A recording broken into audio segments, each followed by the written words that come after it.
कर्नाटक के मुख्यमंत्री और कांग्रेस नेता सिद्धारमैया ने शनिवार को स्पष्ट किया कि कर्नाटक सरकार पिछली भारतीय जनता पार्टी के नेतृत्व वाली सरकार द्वारा राज्य पर लगाए गए हिजाब प्रतिबंध को वापस नहीं लिया है। सिद्धारमैया ने कहा, कांग्रेस सरकार राज्य के शैक्षणिक स्थानों में हिजाब पर प्रतिबंध हटाने पर विचार कर रही थी। उन्होंने यह बताया, सरकारी स्तर पर चर्चा के बाद इस पर फैसला लिया जाएगा। सिद्धारमैया ने कहा, हमने अभी तक हिजाब प्रतिबंध हटाने का फैसला नहीं किया है। किसी ने मुझसे इस मुद्दे पर सवाल पूछा था, मैंने जवाब दिया था कि सरकार इसे रद्द करने पर विचार कर रही है। यह स्पष्टीकरण सीएम सिद्धारमैया के उस बयान के एक दिन बाद आया है जिसमें उन्होंने कहा था कि शैक्षणिक स्थानों पर एवं शैक्षणिक संस्थानों में सिर पर धार्मिक स्कार्फ पहनने पर कोई प्रतिबंध नहीं है। उन्होंने कहा कि पोशाक और भोजन का चुनाव व्यक्तिगत है। शुक्रवार को सीएम सिद्धारमैया ने कहा था, हम उस फैसले को वापस लेंगे। अब हिजाब पर कोई प्रतिबंध नहीं होगा। महिलाएं हिजाब पहनकर बाहर निकल सकती हैं।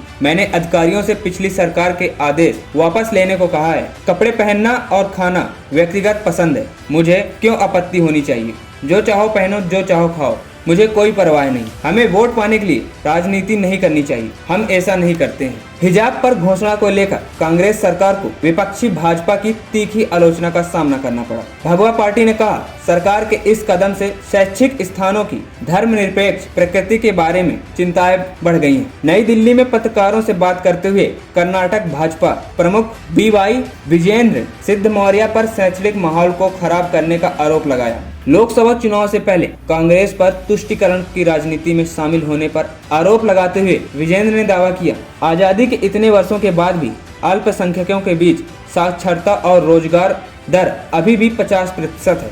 कांग्रेस ने कभी भी अल्पसंख्यकों की स्थिति को ऊपर उठाने की कोशिश नहीं की। उन्होंने कहा, कांग्रेस वोट डालो या राज करो की नीति पर विश्वास करती है, जिसे ब्रिटिश शासकों ने अपनाया था। यह ब्रिटिश विरासत को आगे बढ़ाने के समान है। आपको बता दें कि 2022 में तत्कालीन मुख्यमंत्री बसवराज बोम्मई के नेतृत्व वाली भाजपा सरकार ने कर्नाटक में शैक्षणिक स्थानों पर हिजाब पहनने पर प्रतिबंध लगा दिया था। NP टाइम्स की रिपोर्ट।